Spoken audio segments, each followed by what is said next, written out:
احتساب کے ہیں ان کو دینا چاہیے، اور ساتھ ساتھ پاکستان کے عدلیہ کو دینا چاہیے کہ یہ جو کرپشن کے کیسز ہیں یہ کب سے چلے آ رہے ہیں۔ 2017 میں یہ کیسز شروع ہوئے تھے اور یہ 2022 سے جہاں پہ ان کو معافی مل رہی ہے اور جن کو کلین چٹ مل رہے ہیں، ان 5 سالوں کے اندر ان لوگوں سے ایک بھی پایا وصول نہیں کیا گیا۔ یہ بہت افسوس کی بات ہے، لیکن اس کے لیے پاکستانی قوم کو جاگنا پڑے گا۔ جب تک پاکستانی قوم سو رہی ہوگی وہ اسی طرح آرام کرتا رہے گا، پاکستانی قوم کو اسی طرح لوٹا جائے گا اور ان کے چوروں کا کوئی پتہ نہیں چلے گا کہ وہ چوری کس نے کی تھی۔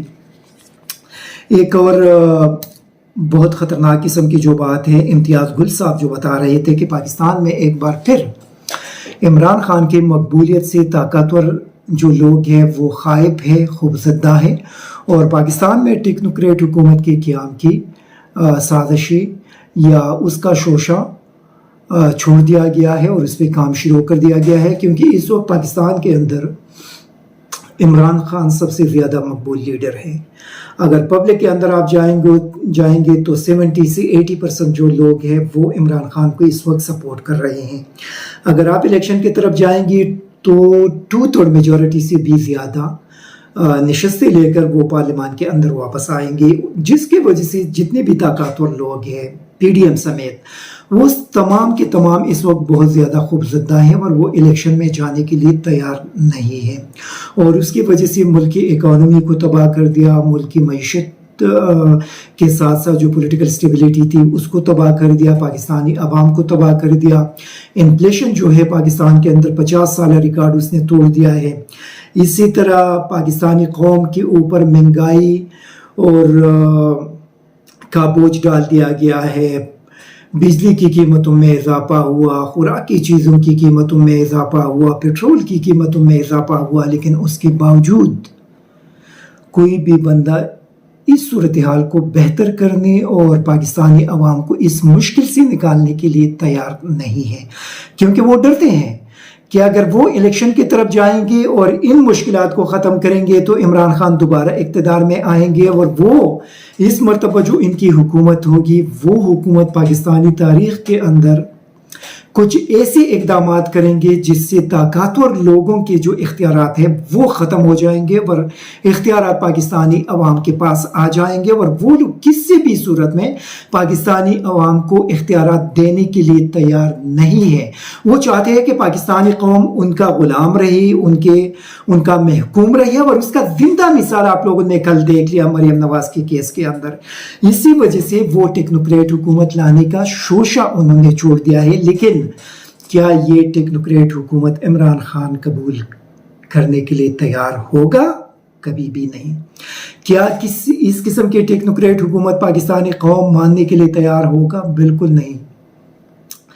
اسی وجہ سے جو لوگ اس پلاننگ پہ کام کر رہے ہیں یا جن لوگوں نے یہ شوشہ چھوڑا ہوا ہے وہ پہلے حالات کو دیکھ لے۔ عمران خان کیوں لانگ مارچ کا اعلان نہیں کرے؟ کیوں اس نے ڈیلے کر دیا؟ پتہ ہے آپ لوگوں کو؟ اسی وجہ سے انہوں نے ڈیلے کر دیا کہ اگر عمران خان نے لانگ مارچ کا اعلان کر دیا تو لاکھوں کی تعداد میں لوگ اسلام آباد کی طرف ان کے ساتھ آئیں گے، اور پھر وہ لوگ کنٹرول کرنا عمران خان کے بس کی بات نہیں ہوگی، اور اسلام آباد کے اندر جو بھی ان کے ہاتھوں میں آئے گا ان کا جو حشر بنے گا وہ کوئی بندہ سوچ بھی نہیں سکتا، جس کی وجہ سے عمران خان لانگ مارچ کے اعلان میں مسلسل ڈیلے کر رہے ہیں۔ ان کو پتہ ہے کہ پھر اسلام آباد کے اندر اس موجودہ حالات میں جو غصہ ہے پاکستانی قوم کے اندر، ان کو روکنا ان کی بس کی بات نہیں ہوگی۔ اور آپ لوگوں کو شاید یہ چیز سمجھ نہیں آ رہا، لیکن آپ لوگوں کو سمجھنا چاہیے کہ اگر انہوں نے اسلام آباد لانگ مارچ کا اعلان کر دیا تو اسلام آباد کے اندر حکومت کے اندر بیٹھے ہوئے لوگ، ان کا جو حشر بنے گا وہ کبھی کسی نے سوچا بھی نہیں ہوگا، اور اسی وجہ سے عمران خان مسلسل ڈیلے کر رہے ہیں اپنے مارچ کو اور اس صورتحال کو برداشت کر رہی ہیں۔ تو میرے خیال میں اگر اس طرف اگر کوئی بھی بندہ جائے گا اور یہ سوچ رہے ہیں کہ وہ ٹیکنوکریٹ حکومت کو قائم کریں گے اور عمران خان خاموش رہے گا، تو میرا نہیں خیال۔ یہ کبھی بھی پاسبل نہیں ہے کہ وہ کسی ٹیکنوکریٹ حکومت کو تسلیم کریں گے. وہ اسی حکومت کو تسلیم کرنے کے لیے تیار نہیں تو ٹیکنوکریٹ کو کس طرح وہ تسلیم کریں گے. اور پھر جب لوگ اسلام آباد کے اندر آئیں گے تو پھر وہ کوئی بھی کنٹرول نہیں کر سکے گا, اور پھر جو حشر بنے گا وہ میرے خیال میں بڑا دردناک ہوگا. اسی وجہ سے وہاں تک پہنچنے سے پہلے ان معاملات کو سنبھالنا چاہیے. اس میں اسحاق ڈار صاحب کا بھی ہے. آپ دیکھ لیں کہ جو ہمارے کچھ اینکرز نے آرمی چیف کو کوٹ کیا تھا اور اس نے کہا تھا کہ اسحاق ڈار نے پاکستان کی معیشت کو تباہ کر دیا, اسی اسحاق ڈار کو ہمارے ان طاقتور لوگوں نے واپس لا کر ان کو پاکستان کا وزیر خزانہ بنا دیا. تو اگر کوئی رہی صحیح کسر رہ گئی تھی تو ان کے بقول جو وہ کہہ رہے تھے ابھی پاکستان کی معیشت کو اور بھی تباہ کر دیا جائے گا. آج کابل میں ایک بڑا دردناک سانحہ پیش آیا. ایک تعلیمی ادارے کے اندر وہاں پہ ایک ٹیسٹ تھا جہاں پہ کافی سارے اسٹوڈنٹس آئے تھے, اور اسٹوڈنٹس کے بیچ میں جا کر ایک خودکش حملہ آور نے وہاں پہ دھماکہ کیا, اور اس میں اب تک جو طالبان بتا رہے ہیں کہ 19 اسٹوڈنٹس اس میں شہید ہو گئے ہیں اور تقریباً 30 کے قریب اس میں زخمی ہیں. چونکہ داعش بہت زیادہ ایکٹیو ہو چکا ہے افغانستان کے اندر, اور ہم آپ کو پہلے بھی بتا چکے تھے کہ داعش کو ایکٹیو کرنا, داعش کے پیچھے, اس پہ میں نے ایک بڑا تفصیلی پروگرام کیا تھا اور اس کا لنک آپ یہاں پہ نیچے دیکھ سکتے ہیں. اس میں نے یہ بتا دیا تھا کہ داعش کو کس نے ایکٹیو کیا, داعش کو فائنانشل سپورٹ کون دے رہے ہیں, اور اس ریجن کے اندر ایک بار پھر دہشت گردی کون لے کر آ رہی ہے. وہ پوری ڈیٹیل آپ نیچے لنک کے اندر دیکھ سکتے ہیں. Thank you very much. ISTV Pakistan کو سبسکرائب کریں اور بیل آئیکن کو دبائیں مزید ویڈیو اور اپڈیٹس کے لیے.